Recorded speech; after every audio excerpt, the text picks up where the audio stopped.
नमस्कार दोस्तों, मैं हरपाल सिंह फ्लोरा और आप देख रहे हैं खेलो इंडिया न्यूज। पिछले कुछ दिनों से हम आपको वीडियोस लगातार दिखा रहे हैं स्पोर्ट्स गवर्नेंस बिल 2025 पर। आज का वीडियो थोड़ा ज्यादा इंपॉर्टेंट है क्योंकि इसमें चर्चा है, इसमें बातचीत जो है वो नेशनल स्पोर्ट्स इलेक्शन पैनल पे है। यानी कि जो स्पोर्ट्स फेडरेशन है उनको अपने चुनाव के लिए किन चीजों का ध्यान रखना है। तो नेशनल स्पोर्ट्स गवर्नेंस बिल 2025 देश में खेल संगठनों के संचालन को पारदर्शी और जवाबदेह बनाने की दिशा में एक बड़ा कदम है।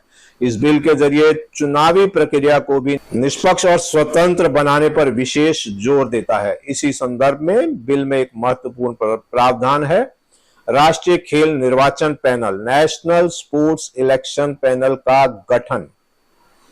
इस प्रावधान के तहत केंद्र सरकार खेल बोर्ड की सिफारिश पर एक राष्ट्रीय खेल निर्वाचन पैनल गठित करेगी। इस पैनल में ऐसे अनुभवी लोग शामिल होंगे जो पहले मुख्य चुनाव आयुक्त, उप चुनाव आयुक्त, राज्य चुनाव आयुक्त या राज्य के मुख्य निर्वाचन अधिकारी रह चुके हैं और जिनके पास 1951 के जन प्रतिनिधित्व अधिनियम के अंतर्गत चुनाव संचालन का पर्याप्त अनुभव होगा। इन नियुक्त व्यक्तियों को चुनाव अधिकारी के रूप में नामित किया जाएगा जो राष्ट्रीय खेल निकायों की कार्यकारी समितियों और एथलीट समिति के चुनावों को निष्पक्ष और स्वतंत्र रूप से संपन्न कराएंगे। बोर्ड एक रोस्टर के रूप में इन अधिकारियों की सूची रखेगा ताकि जरूरत के समय उनका चुनावी कार्यों में उपयोग किया जा सके।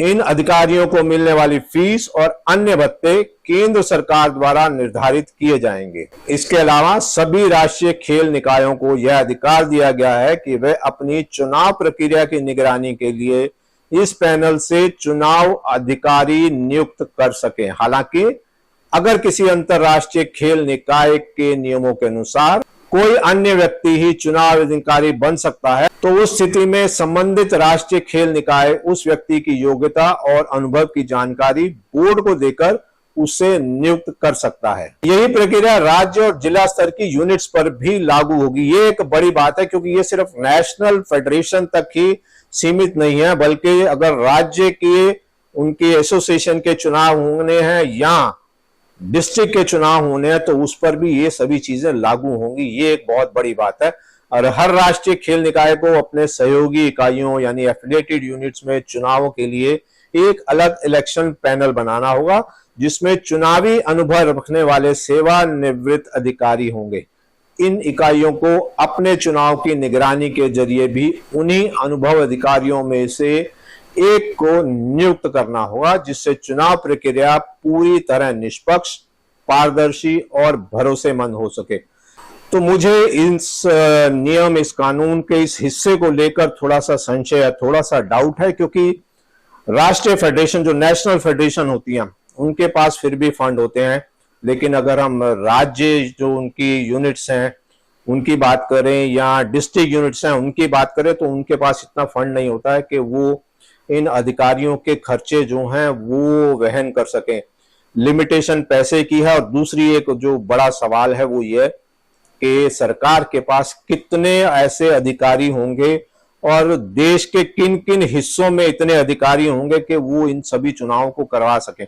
अगर मैं मानूं कि 50 फेडरेशन जो हैं वो रिकॉग्नाइज हैं, भारत सरकार से मान्यता प्राप्त हैं, तो आप समझे कि 50 फेडरेशन की स्टेट यूनिट्स आप कैलकुलेट कर लें और इनके पूरे जो जिले हैं पूरे देश में, पूरे डिस्ट्रिक्ट अगर काउंट कर लें तो वो सैकड़ों हजारों होंगे। तो क्या संभव है कि इतने अधिकारी सरकार के पास हैं जो कि सभी चुनाव में उनको भेज सकें? और उससे बड़ी बात कि हमारे डिस्ट्रिक्ट और स्टेट यूनिट जो हैं क्या वो इतना खर्चा वहन कर पाएंगे? ये अपने आप में एक बड़ा सवाल है।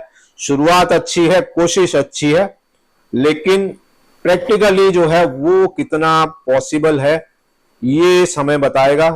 और जो हमारी जो स्टेट यूनिट्स और डिस्ट्रिक्ट यूनिट्स हैं इस कानून के आने के बाद उनको भी थोड़ा सा खतरा लगा होगा और उनको भी सोचने पे मजबूर होना पड़ेगा कि वो इतना पैसा लाएंगे कहां से। सिस्टम जहां तक बात है तो सिस्टम में तो आना पड़ेगा, इसमें कोई दो राय नहीं है और आना भी चाहिए क्योंकि जब आप इतना बड़ा संगठन चला रहे हैं और डिस्ट्रिक्ट और ग्रास रूट से ही खिलाड़ी निकलते हैं जो इंटरनेशनल लेवल तक जाते हैं, और उनका जो एडमिनिस्ट्रेशन है, उस संगठन को चलाने वाले लोग जो हैं, अगर ठीक से चुनकर नहीं आ रहे हैं तो आप समझ सकते हैं कि जो हमारे खिलाड़ी हैं उनकी शिकायतें जो आती हैं इन सब चीजों को लेकर वो वाजिब हैं। तो दोस्तों देखना होगा कि सरकार जो है इसको किस तरीके से इम्प्लीमेंट करती है। इसके अलावा एक दो और पॉइंट्स हैं जो मैं लेकर आऊंगा अगली एक दो वीडियो में, और ये इलेक्शन वाला जो है ये डेफिनेटली एक इम्पोर्टेंट इंफॉर्मेशन थी। वीडियो आपको पसंद आई हो तो लाइक करना नहीं भूलिएगा, चैनल जरूर सब्सक्राइब कीजिएगा, और आपके सुझाव हमारे कमेंट बॉक्स में आते रहें। अगली वीडियो तक के लिए मुझे इजाजत दीजिएगा। बहुत बहुत शुक्रिया।